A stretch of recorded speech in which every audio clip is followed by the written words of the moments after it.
Under the dazzling lights of the sold-out arena, Sophia Wells stood center stage, her hand curled gently around the microphone, the opening note of her world-famous ballad waiting on her lips. The crowd roared with anticipation, chanting her name like a prayer, phones raised, hearts open. But as she opened her mouth to sing, a sudden sharp crack in her voice broke the illusion. It was barely noticeable to anyone else, a brief rasp, a ghost of hoarseness, but Sophia heard it like a scream inside her head. She pushed through the set, hitting the notes by muscle memory, smiling through the thunderous applause. But when she walked off stage, she collapsed onto the dressing room couch, breath shallow, throat aching. It was not the first time. Weeks had passed with increasing hoarseness, a strain she blamed on exhaustion, travel, back-to-back performances. But the truth was whispering, and now it was beginning to shout. She was losing her voice. Her team urged rest. Her vocal coach suggested herbal therapy.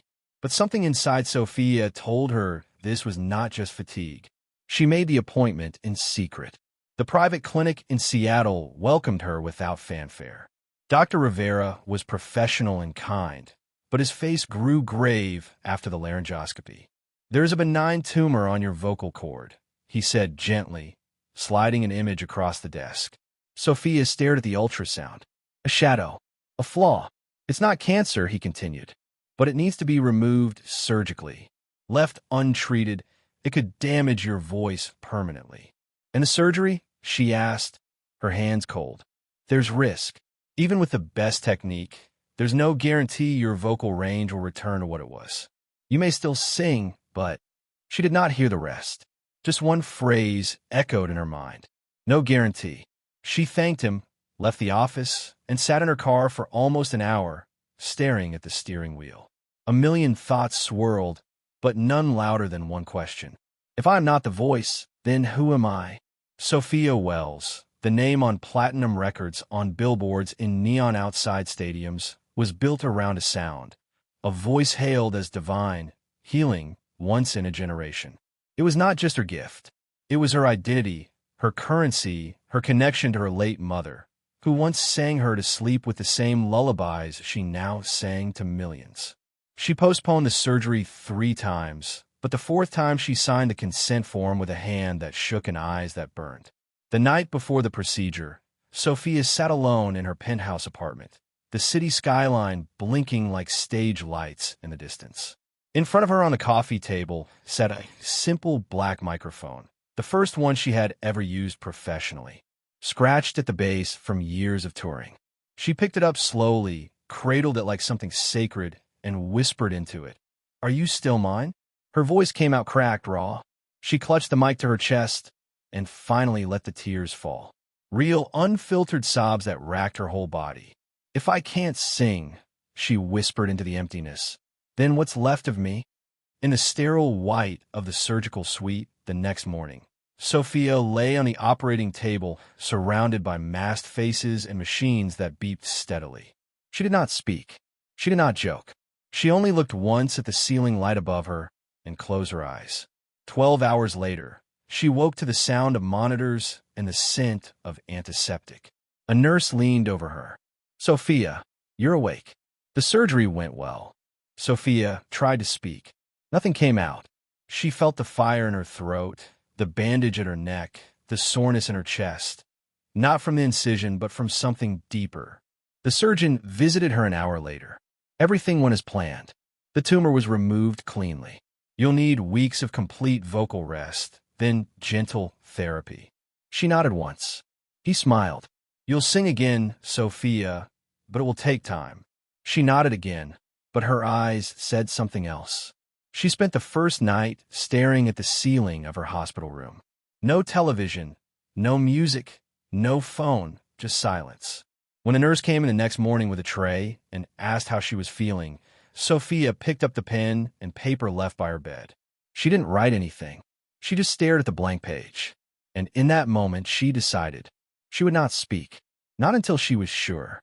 Not until she knew that what came out would not shatter the last piece of herself she had left. The world outside still called her a diva, an icon, a phoenix. But inside, Sophia Wells had gone quiet.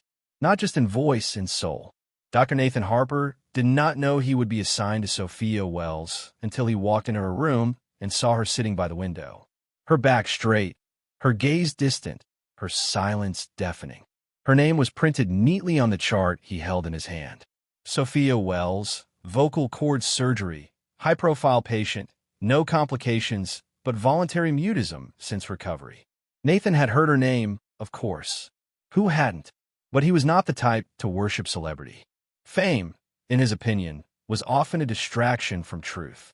Years ago, he had played guitar and written songs in his college dorm, dreaming of the stage until life, his father's illness, the bills, the real world, pushed him toward medicine instead. Music had faded into the background until now. He stepped into the room with quiet purpose. "Good morning, Miss Wells," he said softly. She turned her head slightly, acknowledging him with a blink, but said nothing. "That's okay," he continued. "I talk a lot anyway." For the next several days, Nathan followed his routine. Check vitals, monitor healing, offer basic vocal exercises, not expecting a response. Sophia listened, sometimes nodded, often stared out the window. She was meticulous, emotionally guarded. But what struck Nathan most wasn't her fame. It was the weight she carried. It was not grief for a career. It was deeper, more personal, as if her very self had been carved out along with the tumor. On the 5th day, Nathan brought a speaker. He placed it on the side table without fanfare, pressed play, and let the soft notes of one of her earliest songs fill the room. The song was a ballad, Only Stars, a track Sophia had recorded before she became a household name. Its lyrics were gentle, raw, full of longing. It was not a hit, but it was real. Sophia froze. She did not move as the song played, but her fingers curled slightly on the edge of the blanket. When it ended, she closed her eyes, then opened them slowly, still silent. Nathan didn't say anything. He just pressed play again the next morning and the next. Different songs each time, some from her albums, some lesser known, all full of the voice she once owned. The voice she feared to find again. He never asked her to sing, never even asked her to speak. He just sat with her, humming softly, sometimes tapping his fingers on the chair arm like a metronome, a quiet companion in the echoes of her former life. One afternoon, as golden light poured through the blinds, Nathan chose a song called Wild Heart, a track rarely performed live, but known by die-hard fans for its haunting chorus. He leaned back in the chair and, without thinking, began to sing along under his breath. His voice wasn't perfect. It was warm, grounded, more storyteller than star. It filled the room, not with showmanship, but with sincerity. Sophia's hand, resting on her lap, trembled. She turned her face toward the window, away from him, and the silence stretched thin until a single tear slipped down her cheek. Nathan stopped singing, but he didn't apologize. He didn't retreat. Instead, he spoke gently, like one speaks to a melody that might break if handled wrong. "You don't have to sing," he said. "You don't have to speak, but whatever you're feeling, it's still music. And I'll sit here until you're ready to hear it again." Sophia didn't respond, not with words, not with a nod, but as the last chord faded, she reached for a tissue, wiped her eyes, and then pulled the blanket tighter around her shoulders. It was not surrender. It was not healing, but it was the first note in a song neither of them had expected to write. During a particularly grueling late shift, Nathan found himself in the dimly lit hospital break room, the hum of vending machines and distant monitors providing a monotonous backdrop. He poured himself a cup of the all-too-familiar stale coffee, the bitter aroma doing little to invigorate his weary senses. As he leaned against the counter, contemplating the long hours ahead, the door creaked open. Monica, one of the veteran night nurses whose presence was both comforting and commanding, stepped in. Her salt and pepper hair was pulled back into a neat bun, and the fine lines on her face spoke of years dedicated to patient care. Monica moved with practiced ease, retrieving her favorite mug from the cupboard, a ceramic piece adorned with fading butterflies. She filled it with hot water, the steam rising as she dipped a chamomile tea bag into the cup. Stirring in a spoonful of honey, she glanced over at Nathan, her eyes reflecting both fatigue and wisdom. "Long night?" she inquired, her voice carrying the warmth of shared understanding. Nathan offered a tired smile. "Aren't they all?" Monica chuckled softly, taking a seat at the small table in the center of the room. She gestured for Nathan to join her. "Take a load off for a minute. You look like you could use it." Grateful for the brief respite, Nathan sat across from her. They sipped their respective beverages in companionable silence for a moment before Monica spoke again. "You're assigned to Sophia Wells, aren't you?" she asked, her tone casual but laced with curiosity. Nathan nodded. "Yeah, I am. She's going through a tough time." Monica sighed, her gaze distant, as if recalling memories from long ago. "I've seen her come and go over the years, always for minor treatments. Nothing too serious, but one thing always stood out." Nathan raised an eyebrow, prompting her to continue. "She never brought anyone with her." Monica elaborated. "No manager, no family, no friends, always alone." It struck me as odd given her status. Nathan frowned, the observation aligning with his own experiences with Sophia. "Did you ever find out why?" Monica hesitated, then leaned in slightly, lowering her voice as if sharing a confidential secret. "Out of curiosity, I did some asking around. Turns out her mother passed away when Sophia was just 12. Cancer. From what I gathered, her mother left behind a modest collection of vinyl records and an old cassette recorder filled with lullabies she'd sing to Sophia." Nathan felt a pang of empathy. Losing a parent at such a formative age was a wound that never truly healed. Monica continued, her eyes softening. "In an interview some years back, Sophia mentioned that every note she sings is a way of speaking to her mother again. Music became her bridge to the past, a way to keep that connection alive." The weight of Monica's words settled heavily on Nathan's shoulders as he made his way back to Sophia's room that night. The corridor was quiet, the usual bustle of the hospital reduced to the occasional murmur of nurses and the distant beep of monitors. He paused outside her door, taking a deep breath before entering. Inside, the room was bathed in the soft glow of a single lamp. Sophia sat by the window, her silhouette framed against the backdrop of the night sky. She was wrapped in a pale blue shawl, her posture slightly hunched, as if the weight of her thoughts bore down on her. Her gaze was fixed on the world beyond the glass, watching the trees sway gently in the breeze. Nathan chose not to disturb her contemplation. Instead, he pulled up a chair beside her, maintaining a respectful silence. They sat together, the quiet between them speaking volumes.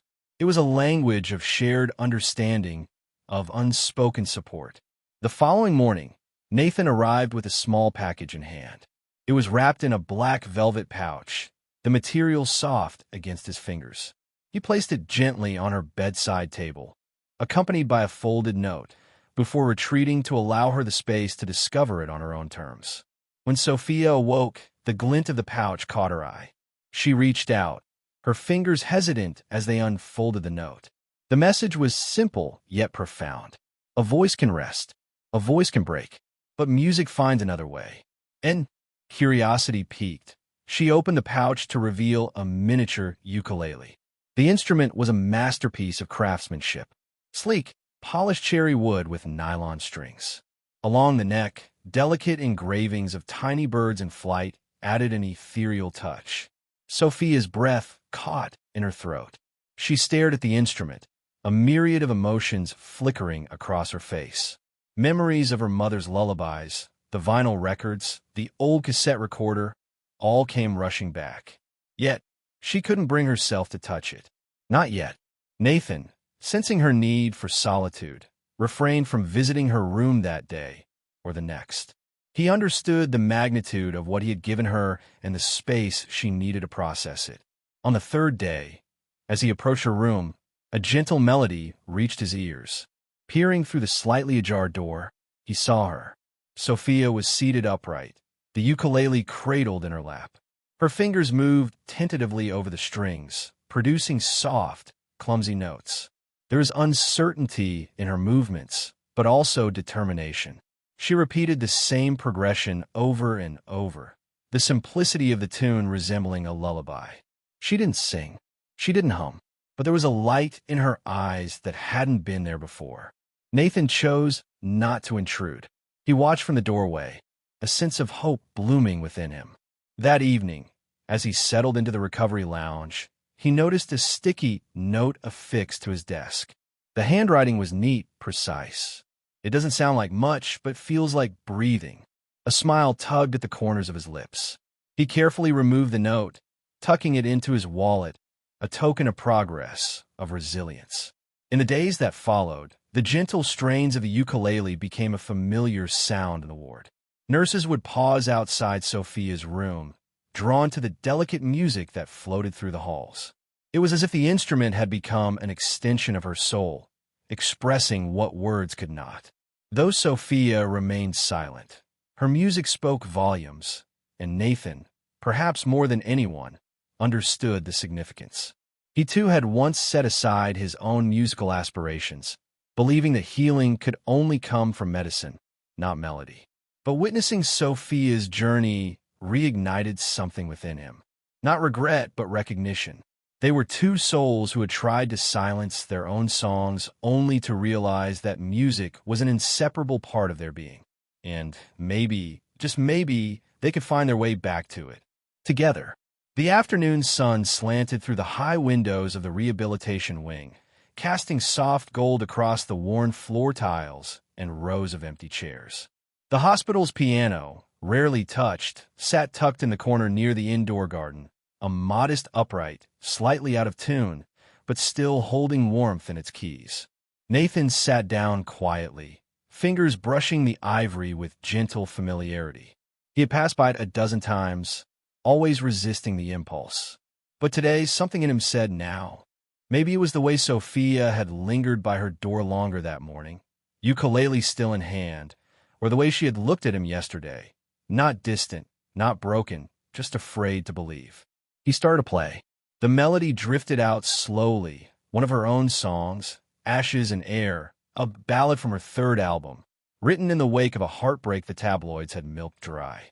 But Nathan remembered the original version, the live acoustic one she had sung barefoot on a charity stream, raw and stripped back. The chords were soft, minor turns wrapped in delicate pauses. He didn't look toward the hallway, didn't expect an audience. He just played for the silence, and for the woman who had forgotten how to speak to herself. He was on the final bridge when he heard the sound. Not the creak of a door or the shuffle of shoes, but a voice, fragile, barely a breath, a single note. He turned his head and saw her. Sophia stood a few feet away, eyes locked on his hands, lips parted, the sound trembling in her throat. Her body was tense, as if singing that one note had cost her everything. Nathan stilled. She took another step forward and sat beside him on the narrow piano bench. Her fingers gripped the edge. Her chest rose and fell quickly. She opened her mouth again. No melody, just air. Then softly, with every ounce of her courage, she sang a line. Only a line, but it was enough. The note quivered, cracked halfway through, but what remained was unmistakably hers. Delicate, emotional, steeped in something that had nothing to do with technique and everything to do with truth. When she finished, silence wrapped around them like a blanket. Nathan did not clap, did not speak immediately. He simply looked at her, his voice soft when it came. "I didn't hear the voice you used to have," he said. Her eyes flickered, uncertainty blooming. "I heard the woman who's fighting her way back," he continued. And that was more beautiful than any perfect note. Sophia's lips trembled. She turned toward him, searching his face for something she couldn't name, something deeper than approval. Then her body folded forward, and she leaned into him, resting her forehead against his shoulder. Her breath hitched, and then the tears came, not quiet ones, but ragged sobs that shook her entire frame. Nathan wrapped one arm around her back, careful, steady. He let her cry, didn't rush it, and when her voice finally came again, it was broken and raw, but real. "I'm scared," she whispered. "I'm scared that I'm not her anymore, that I lost her somewhere in that room, and I don't know who I am without the voice I used to be." Nathan's grip tightened gently. "Then let's find out together," he murmured. "Note by note, For the first time since the surgery, she didn't shrink from his words. She nodded against him, tears still warm on her cheeks. Because maybe she didn't need to be her again. Maybe she could be someone new. The days that followed were filled with quiet progress. Sophia, once silent and hollow-eyed, now greeted Nathan with a nod, sometimes a smile. Her voice was still soft, breathy, uncertain, but it came in fragments, syllables that grew stronger with each passing morning. They began structured vocal therapy together, Nathan guiding her through gentle exercises, hums, vowels, tonal glides. But beyond the technical work, something else began to form, something tender and wholly unexpected. After each session, they lingered. They talked not just about her throat, but about music, dreams, loss, and the strange silence that follows success. Nathan confessed that he once composed music, that he kept it buried in a box under his bed. Sophia surprised herself by asking to hear it. So on a rainy afternoon, he brought his notes to her room. Sheet music scribbled in pencil, unfinished lyrics, fragments of melody that never found stage. I used to write about hope, he told her. Then I stopped believing in it. She took the pages and read them like scripture. Let's write something together, she whispered. And so they did. The song was called Still Here. It was born in a corner of her hospital room, sung in pieces between tea and therapy and the rustling of leaves beyond her window. It spoke of brokenness and rediscovery, of fear and forward motion. A song not about being whole, but about being brave enough to stand in fragments. Nathan played guitar. Sophia sang the melody, sometimes faltering, sometimes glowing. Their hands brushed often, their laughter came easier. And one evening, as the final chord faded, she looked at him longer than usual. Her heart stirred, shy, uncertain, but real, a kind of trembling warmth that reminded her of her first years on stage, when every note felt like flying. He had become more than her doctor. He had become her anchor. But the world, as always, has a way of finding what should be left hidden. It started with a whisper on the internet, a blurry photo of Sophia walking through the hospital garden.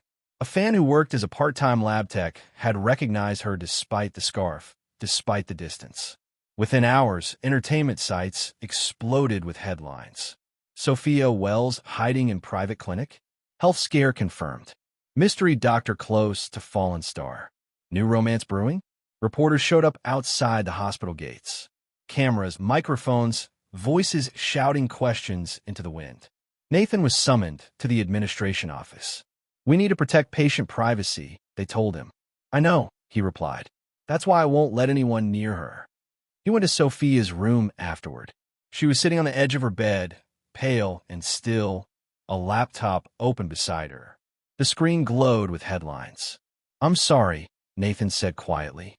I had nothing to do with it. She didn't look at him. I know, she murmured. But something had already shifted. The next morning, she skipped therapy. The following day, she left her ukulele on the windowsill, and the day after that, she was gone. No goodbye, no note, just silence.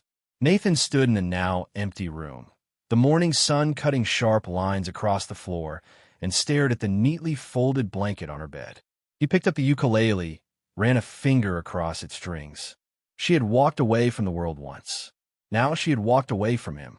And though he knew why, knew the weight of fear, the fear of being used, being left, being wrong, it still hit like a song ending on an unresolved chord.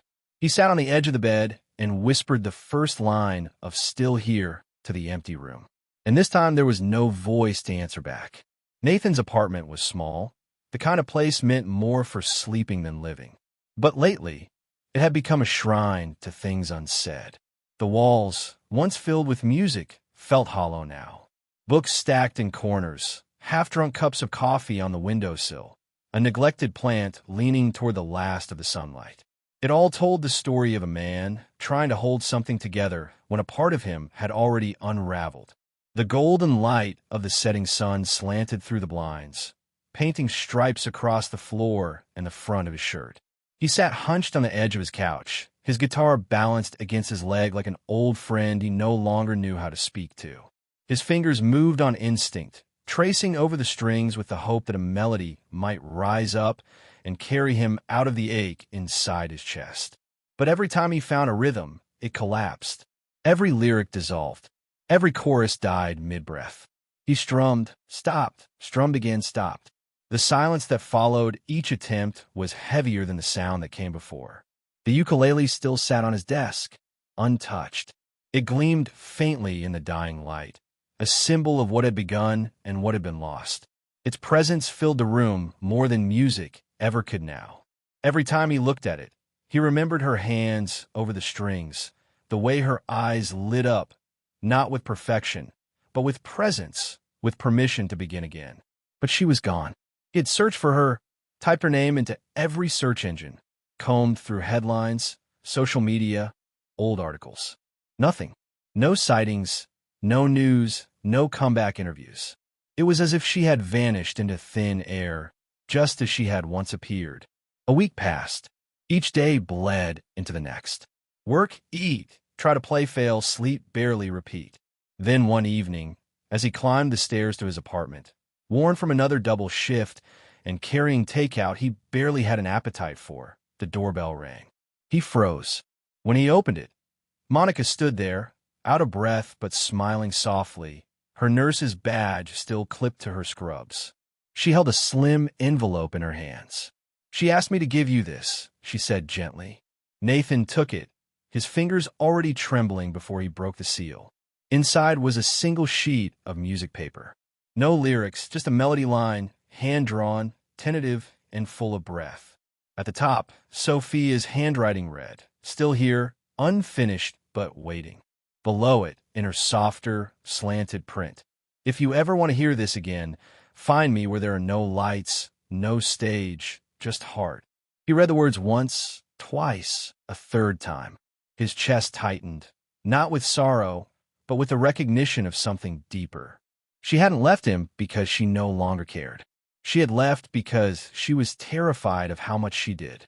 Because in a life filled with noise, he had been the one moment of quiet that made her feel seen. Truly seen. He walked over to the piano, placed the sheet music gently on its stand, and pressed one key softly. It was not performance. It was a promise. No lights, no stage, just heart. And if that was where she was, then that was exactly where he would go. The small auditorium smelled of old wood and fresh hope. The kind of place where echoes lingered longer and laughter seemed to stay in the rafters. Folded chairs lined the narrow aisles, some mismatched, all filled with neighbors, parents, grandparents, and curious passersby. The walls were adorned with hand-drawn posters from local children, crayon suns, music notes, hearts, and scribbled lyrics like, "Sing with love and your voice matters." At the front of the room, a banner stretched above the humble stage, handwritten and slightly crooked, "Voices of the Heart." First recital. It fluttered every time someone walked by the old door that never quite shut right. It was not a grand stage, but it was enough. Nathan stood in the back, guitar case clutched in his hand like an extension of his own pulse. His heart thudded against his ribs, not from nerves, but from something deeper, something like recognition. He had followed her letter, her melody, her memory, and they had led him here, an old church now reborn as a community music center, a place not meant for fame, but for mending, for beginning again. Children took the stage first, their voices shy but proud. One sang a lullaby, another a folk song, off-key but full of heart. The audience clapped after each performance, not out of politeness, but out of genuine, full-bodied support. Elderly men and women stood with canes or walkers, reading poems they had scribbled in journals or memorized from long ago. There was trembling. There were stumbles, but no one judged. Every sound was sacred here. Nathan waited in the back, his gaze scanning quietly. Then he saw her, half hidden behind the curtain. Sophia stood in profile, her hair tied in a loose bun, wearing jeans, worn boots, and a navy sweater that looked softer than stage clothes ever did. No makeup, no entourage, just herself. She was crouched beside a small girl, adjusting a microphone stand to the right height. She nodded, smiled, gave a thumbs up, and then she laughed. The sound hit him like sunlight through stained glass, gentle, unexpected, real. His chest ached, not with longing, but with certainty. When the host stepped up to the mic and said, "And now for our special musical guest," Nathan knew. He walked down the aisle, climbed the small wooden steps, and took his place on the stool. The guitar sat comfortably in his lap, as if it had been waiting too. The lights above flickered, not for drama, just from old wiring. He strummed the opening chords of Still Here. The room hushed instantly. Nathan sang the first verse gently, voice warm, steady. His eyes never left the edge of the curtain. And then she stepped out, barefoot, quiet, brave. Sophia moved as if the floor itself led her forward. Her expression was calm, not the carefully curated serenity of a diva, but the grace of someone who had stopped running. She walked toward the second mic, stood beside him, and closed her eyes. Then she sang, even when the lights fade out. "I'm still here, and you still see." The room didn't breathe. Not until she smiled. Not until Nathan turned and looked at her, like something lost had finally come home. Then the applause broke. Not polite, not rehearsed, but explosive. People stood, clapped, some wiped their eyes. Nathan set the guitar down, stood, and took both her hands in his. He leaned close, their foreheads nearly touching, and whispered, "You don't need the applause to be you. You just need to believe I'll always hear your heart." And this time, she did believe him. She believed every word. 1 year later, Sophia Wells was no longer the voice of stadiums. Her name no longer filled arenas or trended on billboards. But to those who heard her sing now in quiet places where the world forgot to listen, she had never sounded more alive. She and Nathan had released a small independent EP titled Whispered Light. 5 songs, all written for moments between silence and rediscovery. They recorded it in a converted barn using a single microphone with the windows open to let in bird song and wind. It was imperfect, it was honest, and it touched people in a way no polished album ever had. They didn't tour conventionally. Instead, they traveled to places where music mattered most. A cancer wing in a children's hospital, a retirement home where one elderly woman had not spoken in weeks, until Sophia sang beside her. A rural shelter for runaway teens who closed their eyes when Sophia played the ukulele and whispered lyrics about being still here. Nathan became more than her collaborator. He was her accompanist in life, her calm in every storm.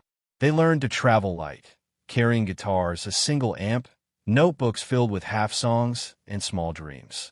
No entourage, no contracts, just purpose. Sophia never reclaimed her old stage. She never wanted to, but she stood taller now, freer. When she sang, it wasn't to impress. It was to connect. One autumn evening, they arrived at a lakeside town with a population of less than 1,000. The local community had built a wooden dock that doubled as a stage. Children laid down blankets. Fireflies danced in the grass. Someone brought a pie. As the last song faded, Still Here, now part anthem, Sophia turned to thank the crowd, only to find Nathan had set his guitar aside and dropped to one knee. The lake mirrored the orange blush of twilight. The wind paused. He held a small carved wooden box. "Sophia," he said, voice low, unshaken.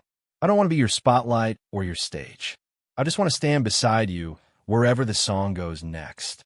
She looked down at him, at the people smiling in the glow of lanterns, at the life they had built from the quiet, at the boyish hope in his eyes. And her voice, no longer afraid, was clear when she answered. "You didn't save my voice, Nathan. You gave me a reason to use it again, even when no one was listening." He opened the box. She knelt down. They kissed beneath a sky turning gold. And somewhere softly, the last note of a once-lost song carried into the trees.